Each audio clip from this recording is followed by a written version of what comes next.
out of Central Florida, Gabriel. Gabriel takes it at the 15. Reverses field. Finds some running room. Now to the outside, and this could be a touchdown. Run 40-yard dashes. Marcus Dash. 40-yard dash. Marcus Dash. 40. Marcus Dash. Marcus Dash. 40-yard dash. Marcus Dash. To run the 40, Marcus Dash.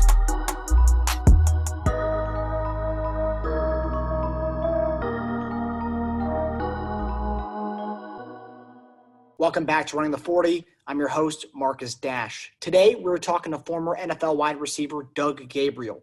Gabriel was drafted by the Oakland Raiders in the 5th round of the 2003 draft out of the University of Central Florida. He spent the better part of his career in the Raiders organization before being traded to the New England Patriots. He went on to create the DG85 Foundation to help raise money for sickle cell research, as well as providing positive guidance for student athletes to help students get ahead on the fields, as well as in the classroom. We talk all things Raiders, and we get his game picks on the Raiders versus Bills game on Sunday. Definitely give it a listen. Hey, everybody, we're here with Doug Gabriel. As a Chiefs fan, I hated going up against this guy, especially on kick returns. This guy, you never know what could happen, taking one to the house at any given moment. Also former Oakland Raider and former New England Patriot. Doug, how you doing, buddy? I'm good. How about yourself, sir? Good, man. Good, man. Just trying to get through these times. I hope you and your family are all well during these times. Yes, we're good. We're doing real good. That's good to hear, man. You know, it's one thing, you know, we got through the hard months of COVID. I know it's still going on, but now we got football season. So, you know, hopefully it gives more of a reason for people to stay at home and just watch football on the weekends, not going out and doing stuff.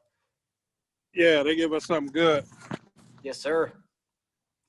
So we're going to jump right in with the questions here, man. So in 2004, you guys had high hopes for you all in that 2004 season.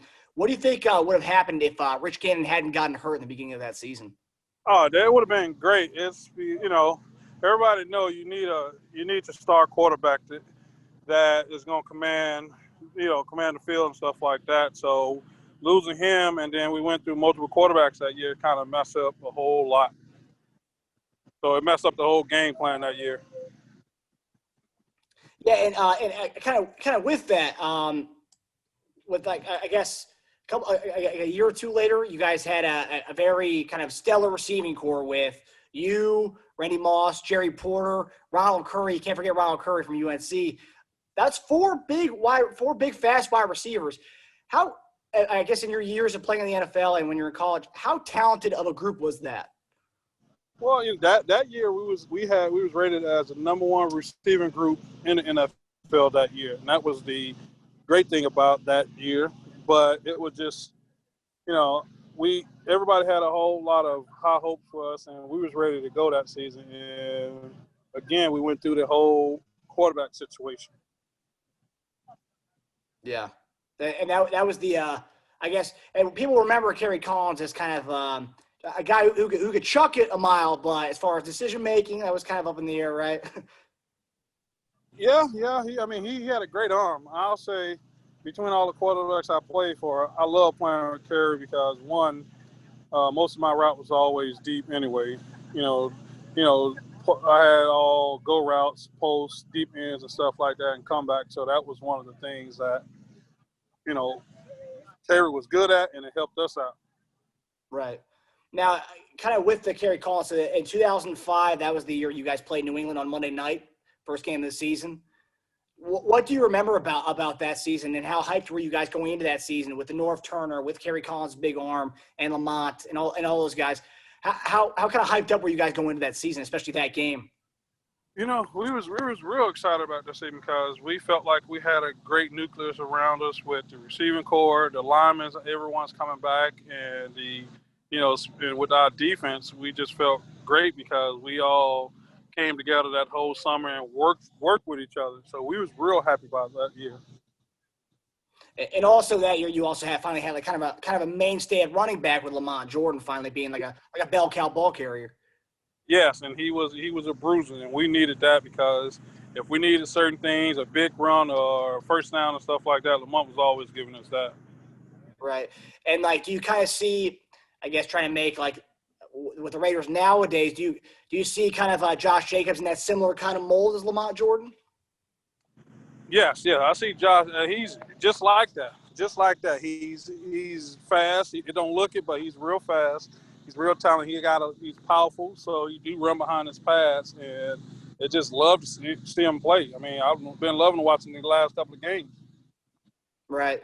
And I guess with the North Turner offense that you all had, I guess it's kind of a different offense that we see now with North Turner. North Turner's running kind of a bread and butter kind of offense in Minnesota right now, where they kind of give Dalvin Cook 30 carries a game. Now, is that dependent on the quarterback play with the way he's kind of running his offense versus now than what he was doing with you guys back in the day?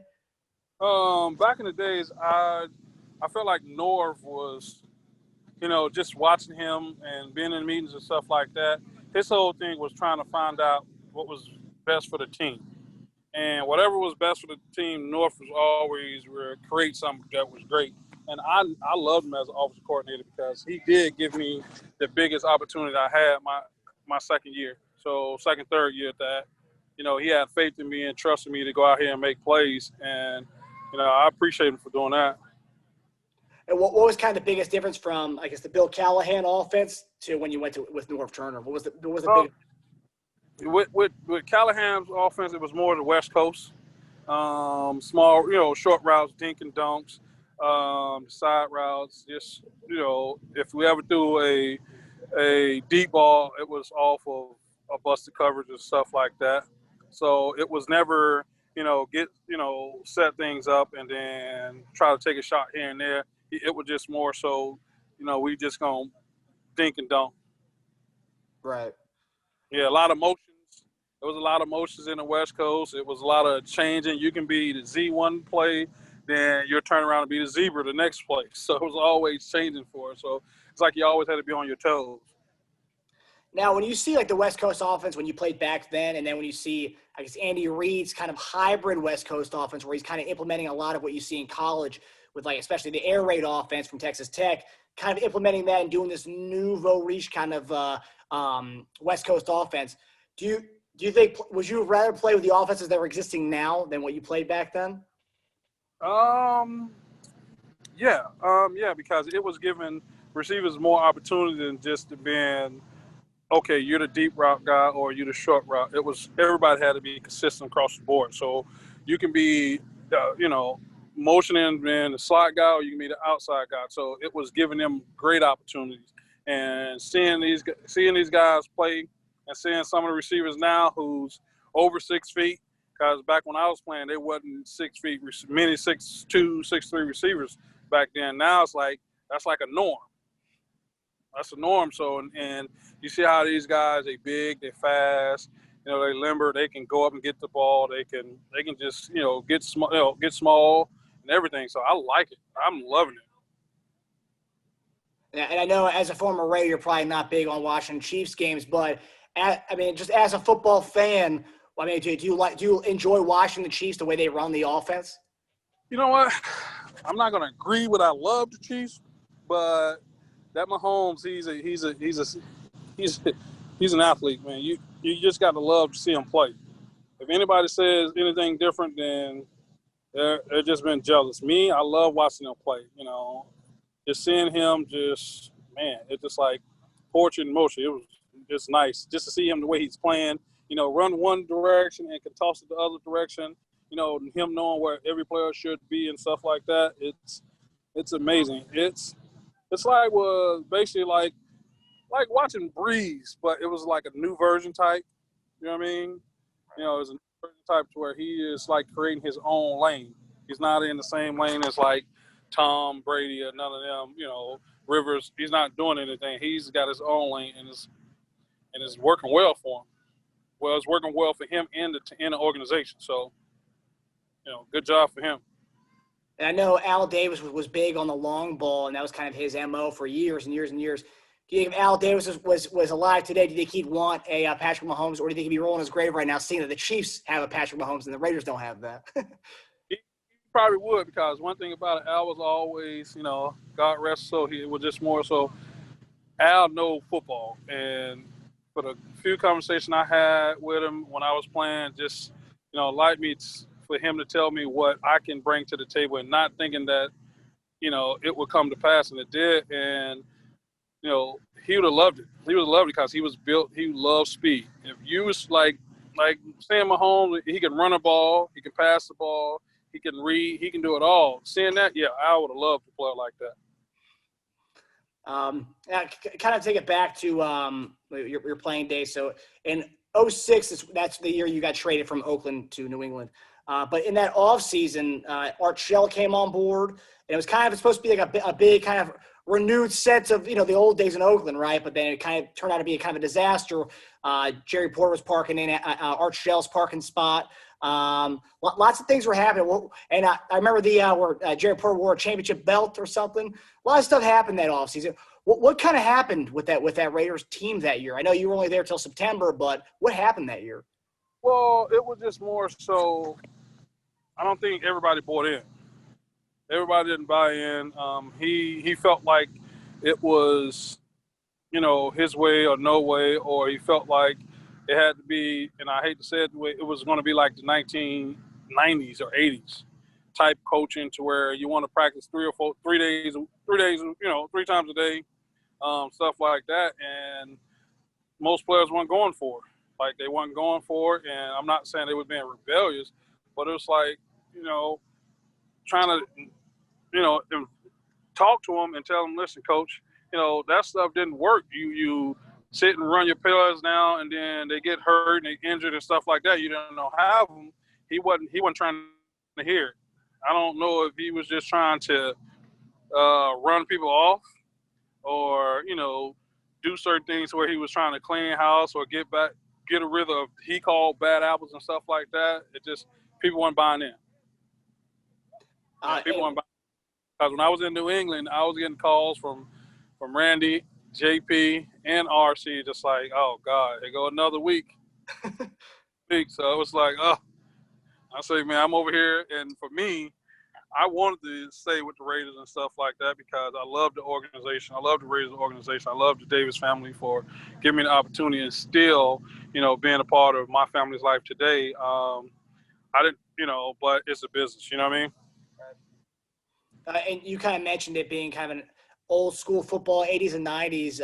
But I remember when they called the Tom Walsh offense the bed and breakfast offense, kind of how drastic and bad was that offense? I know you weren't there for too long, but what? Well, overhearing certain players and stuff like that, they felt like it was like some stuff you'll do on like Little League or high school. It was just, it was simple. And most players, you'll hear them say, all you got to do is Google like a playbook, and that was coming up. They felt like it was no type of creative juices going in them plays. It was just like, here you go. So, yeah, that wasn't good. That wasn't good. A lot of players were talking about it. So you went from that offense, right, to in that same year to New England. Kind of talk to me about how the difference was going from Art Shell to Bill Belichick in that organization, especially in the peak of their dominance. Well, going to New England, it was more so, they conducted as a business. So their expectation, they expect you to do your job. They didn't feel like you was going to do what you want to do. They wanted you to do what's best for the team. And it opened my eyes to a whole lot because, just seeing the way they was doing things and stuff like that, it was, for me, it was like new. From being with the Raiders, them 4 years, it was like, oh, was a big, big change. You know what I mean? Not saying we didn't work and stuff like that, but it was just everybody was trying to be better and help each other out to be better. Like when I was at the Raiders, our receiver group made each other better. For us, we felt like if you 1, 2, 3, or 4, everybody wanted to be one. So it was always like a competition, and you win that day, you be one that day, next day, you know what I mean? So it was always a competition. That's how it was in New England. As a receiver corps with the Raiders, we did that every day. I can't say anything about any other group, but as a receiver corps with the Raiders, that's what we did. And that's how New England expect everybody to do. I see. And what was it like playing with Brady and Belichick? I mean, do you have any stories with those two? Well, playing with Tom was for me is just the trust he had in you and the belief he had in you and stuff like that. And for him to sit and come talk to you and say, "Hey, we need you here, we need you there," like it was always not saying, you need me. It was always we need you and stuff like that. And that became part of your vocabulary when you see a player. If he mess up and stuff like that, we would always say, "Hey, come on, we need you." So it was always became everybody's, vocabulary. And then with Belichick, it was like, great, great genius, mastermind on when it come down to coaching and stuff like that. The conversation was very, very, very short with everybody. It was like everything was short. Just like his interviews, I see his interview now, it's like, that's like a conversation me and him had. It was real short. So it was like, and for me, I'm a family-oriented person, and every coach I had, it was like we always had conversation. We sat down, we joked and stuff like that. When we did business, we did business. But when it wasn't business, we all had conversation, asking questions about, one's family and stuff like that, so we get to know each other. Because I felt like if a coach does do that for you, you'll run through a wall for him. And I don't think he did that because it just felt like, his system works. Everybody want to play for him. Right.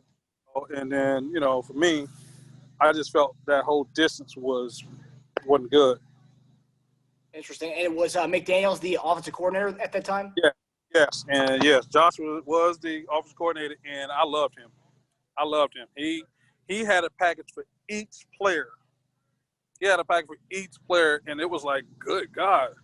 I was like, man, between you and NORV, both of them my number ones as OCs. I'm not going to lie.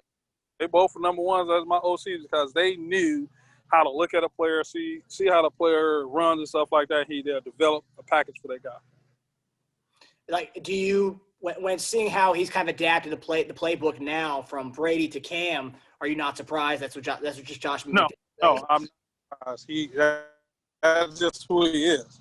He will see and know what you can do and benefit the team, and he will put that package together, and you'll be successful with it. Wow. Yeah, because if you see the offense now in New England, there was nothing that Brady would do. Nothing what Brady would do, but that's what he does. That's what I feel. That's what you call a great coach. A mastermind to where he figures out what he has and he works with what he got, and it's success.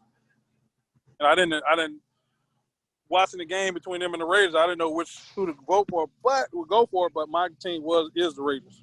Right. So I gotta go with my heart what my heart is. And like from the time you got traded to New England, that was early September. You were automatically installed into that offense. Was that hard for you to kind of get a hold of that playbook and play right away? Because I think it was a week or two after you got traded. The crazy part about that, like I didn't know I got traded. We was getting ready to play a game. We was getting ready to play Seattle for our last preseason game. And I remember Freddie B coming talking to me, and because of the relationship we had, like it was more of an emotional conversation, and he telling me, "Hey, you're not playing today." I'm like, "Coach, I don't know what you're talking about, Coach. I'm feeling great. I'm ready to go." I said, me, Randy, JP, and RC, we ready. I'm just ready to get out here and get going. He's like, "No, what I'm trying to tell you is you're no longer a part of the organization. You've been traded." My jaw just dropped.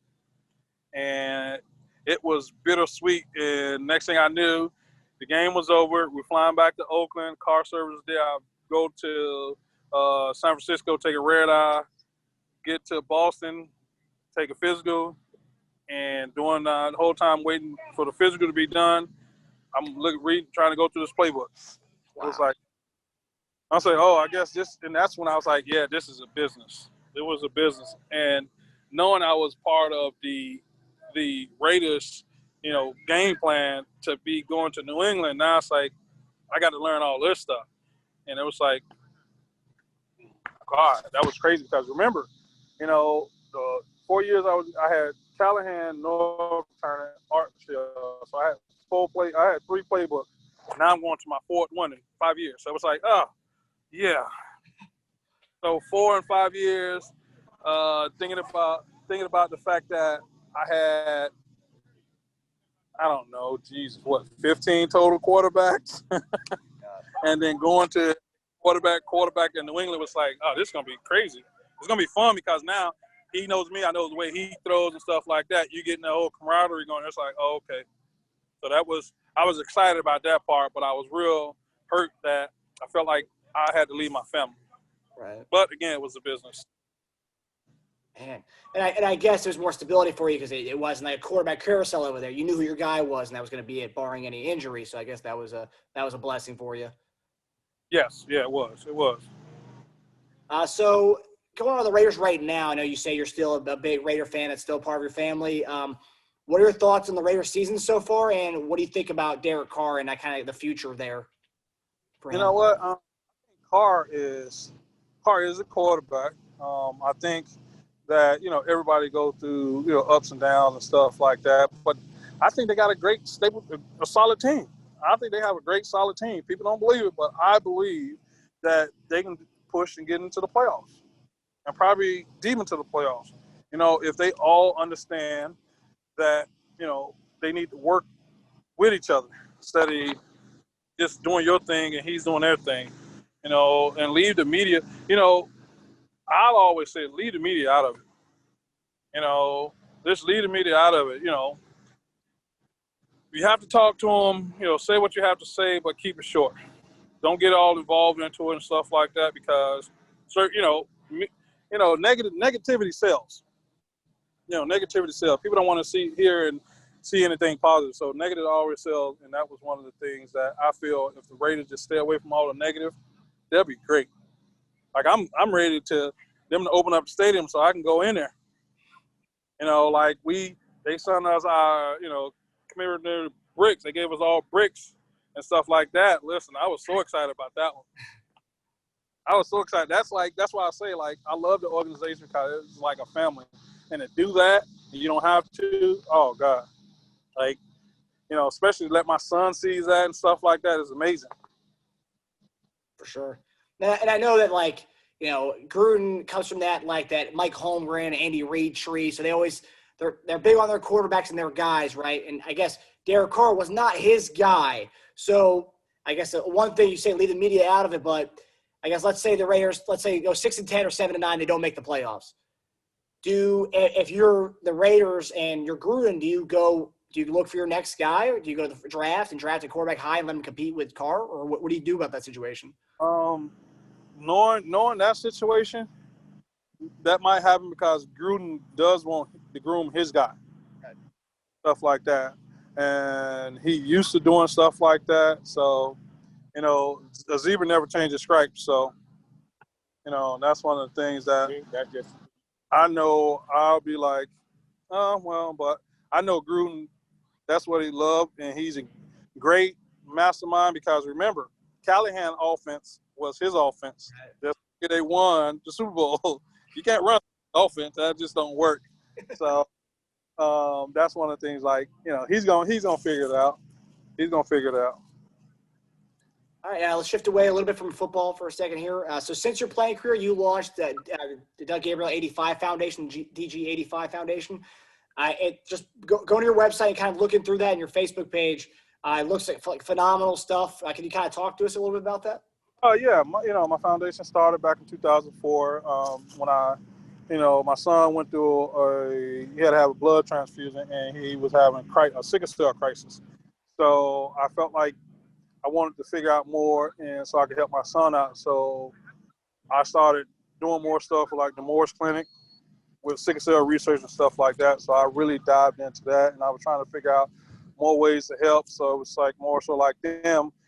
It was more so trying to help other families who was less fortunate have the money to pay for the treatment, the services that they needed. So we started that and it kind of branched off into doing camps for the kids and stuff like that, speaking, and it just became phenomenal for us, for me and my family. And then we started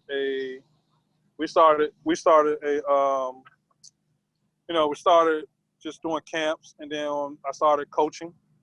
We started figure out money to help out with little leagues because it was just more giving back. And I said, once I'm retired, this is what I want to do. And actually, that's what I'm doing is out here coaching little league. I started a 7-on-7 travel football team because I don't know if you know, if anybody know, it's just the fact that most college coaches now, because it's so big on win, they don't get an opportunity to go out and visit schools and stuff like that during the season. So, they get more time in like spring and stuff like that. So a lot of more kids, especially skilled guys, get recruited from like 7-on-7 and stuff like that. And when college coaches look at film, they look in between the tackles. So, we started that 3 years ago, and now in the last 3 years, we put in over 35 kids into college. Wow. So, it's just more so I want to keep doing it and stuff like that. Now I'm here. I volunteer with my brother with his team, and because I stepped away from coaching once I started my 7-on-7, because they wouldn't allow me to do 7-on-7 if I was a head coach, because I was head coach for 5 seasons. So I stepped away from that, and then I volunteered with my brother, and we're helping his team out now. As you probably all can see them. I don't know if you can see them down there. Oh, yeah. Them down there getting ready for a game and stuff like that. So that's one of the things that, I just love being around these kids, giving them opportunities that I didn't have. That's awesome. And that's you're based out of the Orlando area? Yeah, we're based out of the Orlando area. And also with that 7-on-7, and not only we do that, we also do college tours also. So then it's not just for just young men, it's also for females too. That's so awesome. We do it all. So we do college tours, I do speaking engagements, just trying to give back.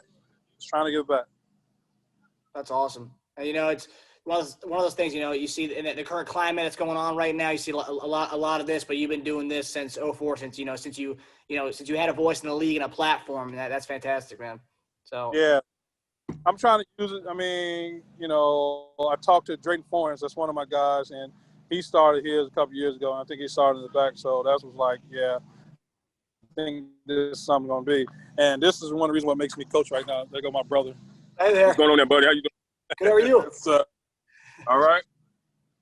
Yeah, so that's one of the things. That's awesome, man. So we're going to go to the final segment here. The show's called Running the 40 with Marcus Dash. So first question I ask every guest is, what was your fastest 40 time?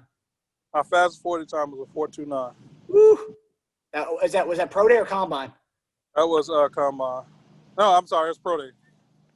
Damn. Okay. So tell me, it's a good question. Why is it that every player's pro day is usually faster than their combine time? Because we put so much pressure on us. Like my combine time, I think was a 4.49.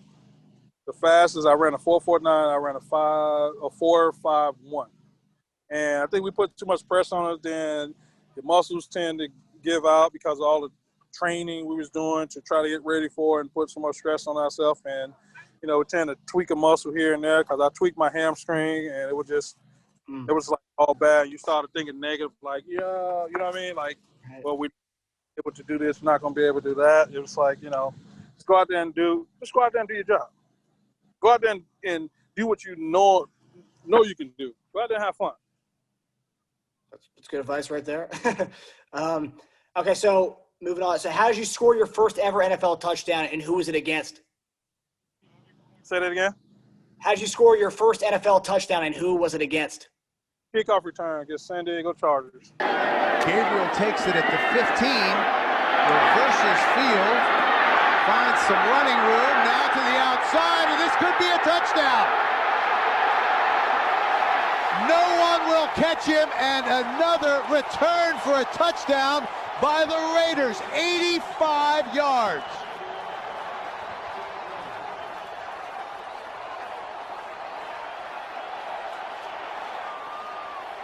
Who was a better return man, you or Phil Buchanan? P-Buck was. Phil was. All right. Your first receiving touchdown came against who? First receiving touchdown. Jesus. Was it the Eagles? It was week 1 against Pittsburgh. Ganthro bombed you. Yeah, Pittsburgh. Yeah. Yeah, because that was on Palomalo. He jumped on the route. We ran a Ooh. here you go. It was a double move? It was a double move, and he jumped it. Steelers. But then Gannon pump fakes, and Doug Gabriel blowing his horn, blowing. Boy, the Steelers still have trouble with the DB, don't they? What team did you score your first touchdown against with the Patriots? First touchdown against with the Patriots. Oh, God. It was a former division rival of yours. Was it Denver? Yeah, Denver. Yeah, it was Denver. You scored the only touchdown that game. Yeah, it was Denver. With Caldwell wide to the near side. Brady back to throw. Steps up, fires to the back of the end zone. Touchdown. Great catch by Doug Gabriel in the back of the end zone. And the Denver Broncos have finally allowed a touchdown. A great catch. And that's when Brandon was there. Brandon Marshall was there. He was a young pup, and he was just like, bro, they not giving my opportunity. I said, you're going to get your opportunity. Sure enough, it came. Are you close with a lot of the guys from the UCF, all the other former UCF players? Yes. Real close. So that leads me to my next question here. So when you were drafted in 2003, you were the first UCF player that the Raiders ever drafted. Since the Raiders have only drafted one more UCF player. Who was that? Oh God. Running back, Tate. Latavius? Latavius. Yes, sir. Latavius Murray. Yeah, I know. It was funny, too, because I looked at the numbers. You were the fifth ever UCF receiver ever drafted. And since you, 5 UCF receivers have been drafted in the league. Yeah. Mike Walker. You had Perriman. Yeah. God, it was – can't remember the other ones, but I know them two because we all were 11. Oh, you had my young pup, Gabe Davis. He was just drafted, right? I coached him in 707. Oh, wow. Okay. That's something for you. That's awesome. Now, is he the only player that you've coached that's made to the league so far? No. Yes. That's pretty good right there, man. That doesn't happen for everybody, so that's solid. Okay, so final question for you. I have 2 questions actually in this one. So give me a prediction for Sunday. We have Raiders and Bills, and we have Chiefs and Patriots. Both your former teams going up against pretty good competition this weekend. I'm going with the Raiders, and hopefully my young pup, Gabe, can get in there and do some work. But I'm going with my Raiders, and I'm going with Kansas City. Okay, what's your reason for the Raiders, and what's your reason for the Chiefs? What's your overall reason? Raiders because I'm loyal to my family. And with the Patriots and Chiefs, I just think Mahomes he's on a roll right now. And that offense is clicking. And it's like, yeah, I got to go with Vegas on this one. Smart move. All right, Doug, thanks a lot for coming on, man. I hope to talk to you again about some future game analysis down the road in the season. But I really appreciate you coming on.